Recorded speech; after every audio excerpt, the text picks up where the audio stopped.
Ay, yan. Ito si nanay. Yan. Di ba ang sabi ko, pagka na-break yung record, free ito. Free to si nanay. 87 years old. Ay, thank you, Lord. From Alitagtag, Batangas. Yeah. Yan yung Thank kumbaga. you, Lord. Hindi pa kayo nakatanggap ng gantimpala nun sa ano eh. Sa City Hall, di ba? Kasi Di ba? lumampas kayo eh. Oh, ito na yung unang gantimpala nyo. Yeah. Free kayo sa akin. Salamat sa Lord. Ano pong masakit sa atin ay? Ano, ito, minsan hanggang naabot hanggang doon ng sakit. Lahat yung balikat ko, ganyan. Ito. Ganyan. Laging masakit yan, laging masakit. Laging masakit. Oo. Okay. Sige, pero tapos kanina kinukumpli ni nanay palaging ano, palaging manas. Yan. Eh, sabi ko nga, siyempre sa edad ni nanay, buti nga si nanay nakakalakad pa eh. Nakakapagsalita na maayos. Galing pa magluto. Oh. Madalas yan ano, kasi hindi na yan kagad makaakyat yung blood circulation. Kaya pag nakatagal ka nakaupo, nakatagal na tayo namamanas. Pero mababawi naman kagad yan sa pagtulog lang, i-elevate lang siya. Okay? Pangkaraniwan lang sa mga Yan, edad. mga kamay ko, tingnan mo. Masasakit Oo, yan. ito yung hinasa ng panahon to. 87 years old, kita nyo naman. Diba? Sige. Medyo, sabi nga ni nanay, marupok na.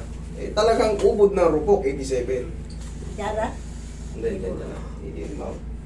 Ganito yan po nakabukas. Si nanay kasi may scoliosis, di ba? Kaya, kung kanina sabi ni nanay, tabingi kasi yung ano ko eh, dito. Eh, paano hindi tabing? May scoliosis pala si nanay, tabingi yung spine. Pangkaraniwan na yun. Tsaka ano, mangalayin ako. Pag matagal ako po, ngalay-ngalay. Pagka naman nakatayo matagal, ganun din. Oo na yan. Ang gagawin nyo lang dyan sa mga ganyan, yung mga ngalay-ngalay na yan, hindi, kaya naman yan. Haplusin nyo na ng pagmamahal. Gawa ng ano, siyempre hindi na kayo pwede rin sa malalakas na cracking. Sa edad nyo na yan, ay lintik na ang napakalutong na yan. Oh, relax na. Diba? Tumunog. Diyan lang kayo. Pero ito kasi, pagka meron kayong shoulder problem, sa neck talaga ang ano yan. Sa neck talaga ang pinaka-main yan. Tapos dito, tahan-tahanin lang natin.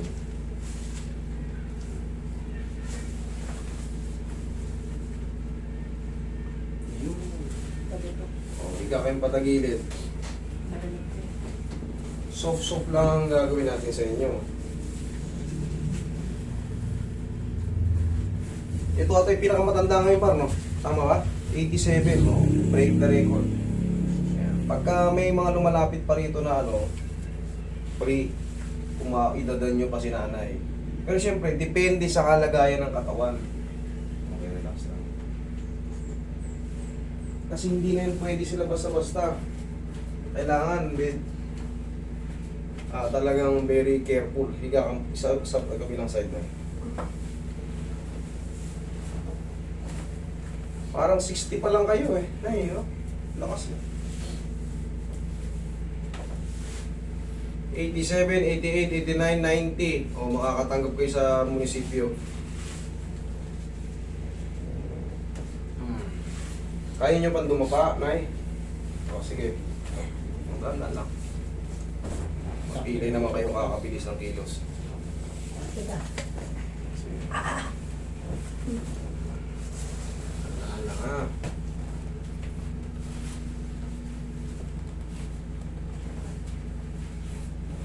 Very soft lang tayo. May kapatid pa kayong 90, di ba?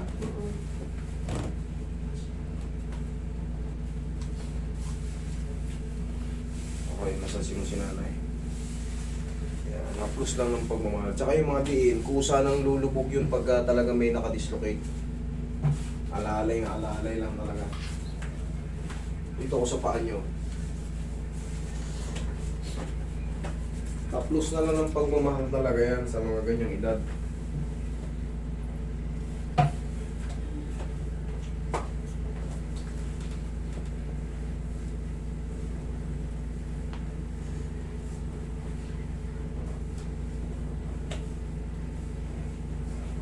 Matindi ba mga hapon noon? Oo, nagpapatay na. Dami na kang pinatay sa limpa at saka ang baba. Pero yung alitagtag, hindi nasakop ano? Doon lang sa bawal banda. Meron din, pero walang pinatay doon. Pero kayo nun, mga ilang taon kayo nun? Mga 6 6, 7. Kasagsagan. Isang taon lang naman sila sa atin, di ba? Sa taong dalawa. Ng hapon. Hindi ko alam yun. 1943, Hindi naman nagtagal.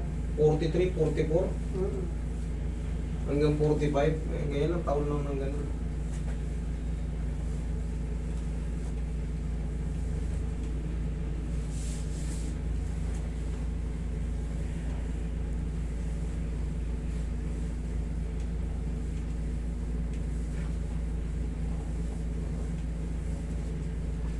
Wala bang ibinaon doon sa alitagtag? Ay, tagtag na. Wala. Natagtag na na. Marami binaong buto ng patay. Puto ng patay.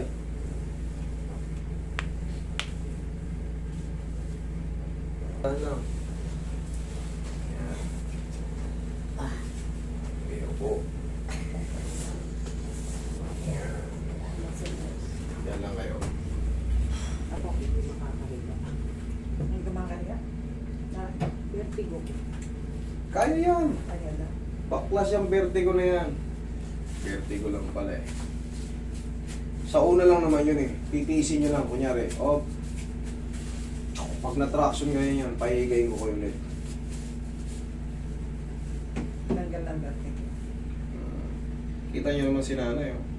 Masino pa rin sa buhok. Yan kasi yung mga ano nun eh. Bilin ng mga mamay eh.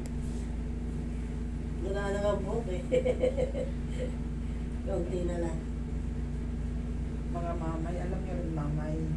Mamay, nanay. Mamay, Diba? nanay. Pag mamay, tatay ng Lolo. tatay ng tatay. Mm. Yung mamay. Pag nanay, ina ng ina. Mm. Si Inang. Kasi ngayon nanay na ang tawag sa ina eh. Ano? Mm.